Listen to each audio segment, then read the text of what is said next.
Hello there, you're welcome to another exciting episode on Entrepreneurs Corner. Yeah, this is a program where we get to bring in different entrepreneurs to talk about their businesses.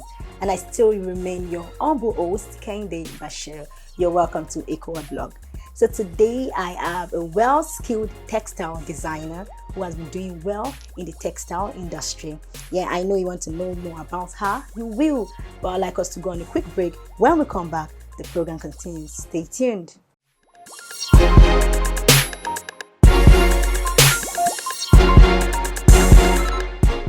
Welcome back. If you're just joining us, this is Entrepreneurs Corner. This is a program where we get to bring in different entrepreneurs to talk about their businesses. So today I have Omoyeni Lawal. You're welcome. Thank you. Oh, I love your design. I love this is very nice. I love the texture, the prints, the design, and I love what you're wearing. Thank you so much. I love your earrings. It's so nice. Thank you. Oh, not just thank you. You're taking it off for me. Okay, now let's just go down to business. So tell us about yourself and what Yeni Adire Collections is all about.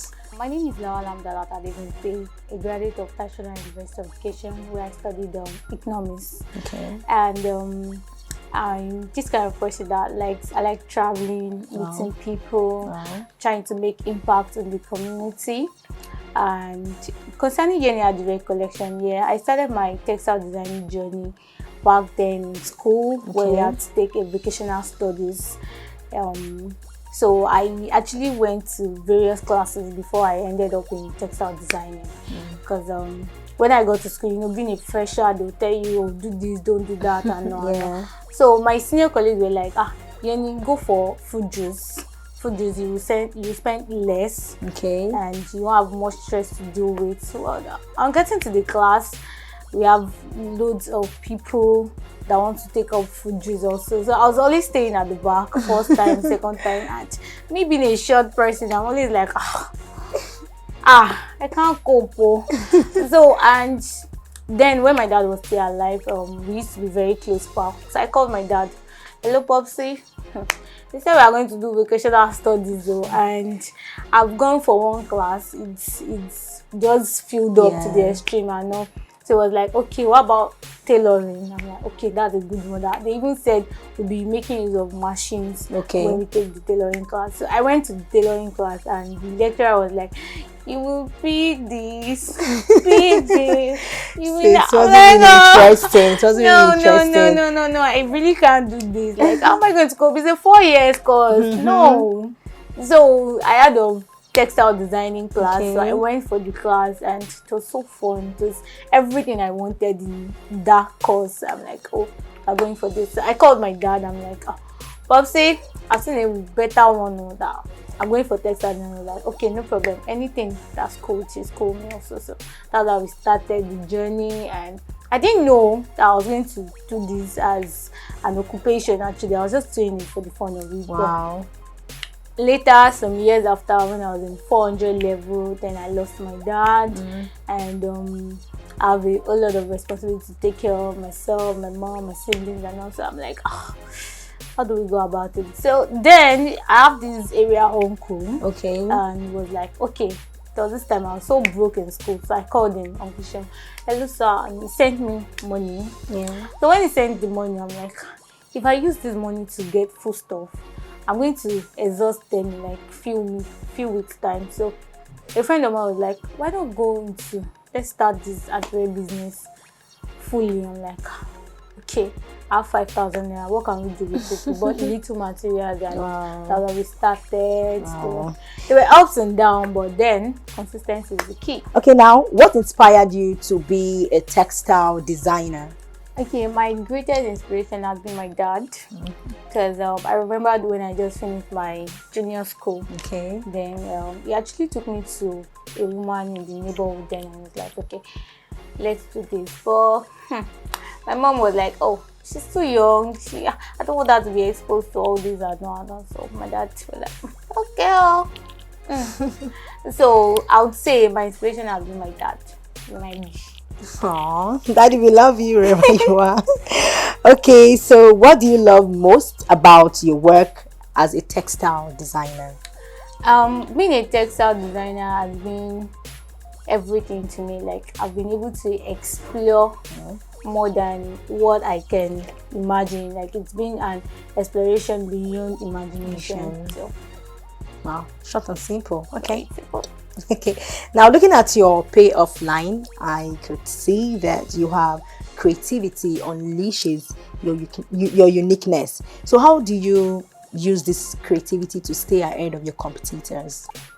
Now, looking at your payoff line, it is shown that your creativity unleashes your uniqueness. So, how do you use this creativity to stay ahead of your competitors?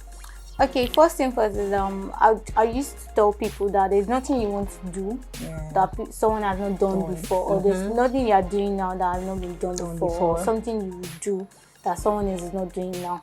True. So what I used to tell people is it's actually your own skill, like your idea of reasoning, the way you reason. So talking about my own creativity, what I do is I look around, have my own perception, and when we talk about colors too, the way I give back to my own colors, like, okay, we have for instance, we have the normal purple.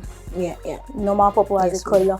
But you know that when you mix two primary colors, it give you a secondary color. Yes. I'm actually decided that, okay, I want purple, right? But I don't want it the direct purple. I can just mix my blue and my red to give me my purple. But it's not going to be the same shade as the normal purple. Do you understand? Yes. So that has been the idea of the creativity that gives me the edge. So viewers out there, Omoyeni has actually shared our creativity with us. So watch out. Now let's talk about your challenges. What are those challenges you face in staying in your business? There are various challenges, but I think the most pressing one is the way people value this and everything. Now, for instance, people would actually go extra miles in buying Louis Vuitton, Chanel. If you tell someone that, okay, I have this Chanel bag and I'm selling it for 20,000, they'll be like, oh yeah, now give me 5. But if you tell someone that, okay, this is a handmade, a direct crafted bag, they'll tell you, and you're telling them to bring, okay, I'll sell it for 5,000, and they'll tell you, give me 3,000. You'll beat the price down. Or they'll tell you, well, sure, you cannot give me for free. Like, how far? But you can buy a Louis Vuitton for 15,000, 20,000 naira. But you buying what we do here, something that is of our own culture and value, something that is our own heritage, you are pricing it down, which is not supposed to be so. So I really appreciate if people can value what we have more. Seriously, people are really like there's this saying that fashion trend and all. So these are the real thing. I used to tell people that Adire is the new vogue, like it's the new thing in vogue now. So for people to make it stay, then we have to value it more. So that's been the challenge. So viewers, let's value Adire more. So now, do you think government can provide you with a better enabling environment to do your business? I would say, like we have now, Adire in hoodies, Adire in joggers, and all like that.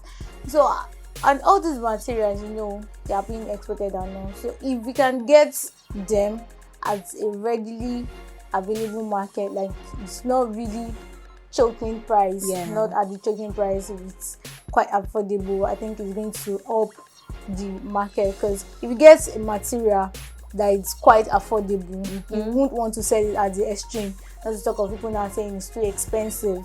So if you have materials that are readily available, made in Nigeria, we have everything ready and they are not selling it at an high price, we are good to go. For instance, now during the time where COVID is more pressing, like now when it was more pressing, gone are those days where we used to buy fabric at a very low rate, not the extreme low, but it was okay then, and then you can sell your t-shirts for like 3k or something. But now everything is so expensive, even before you transport yourself down to the market. So as it is now, you have to have this kind of connection between the wholesaler and you before you get more. get, you have to start calling, hello, do you have this? They are, somebody has booked it, somebody has, you understand? Yes. That, so if you have more people, like more industry that are making these t-shirts and fabrics ready for us, it's okay. It's going to make the market expand more. So if you were to diversify into another line of business, what business would it be, and why would you want to, go into the business? Okay, if I'm going to diversify into another business, then I would go into the field of theater arts. Wow. And that's because aside playing with colors and all, people used to give me this compliment that it's very funny and all. So I'll prefer going into the theater art because it gives me a privilege to reach out to arts. Wow. So basically arts. Yeah, arts to the world. Okay, thank you very much, Omoyeni. It's nice having you here. Thank you. You're welcome. Anytime.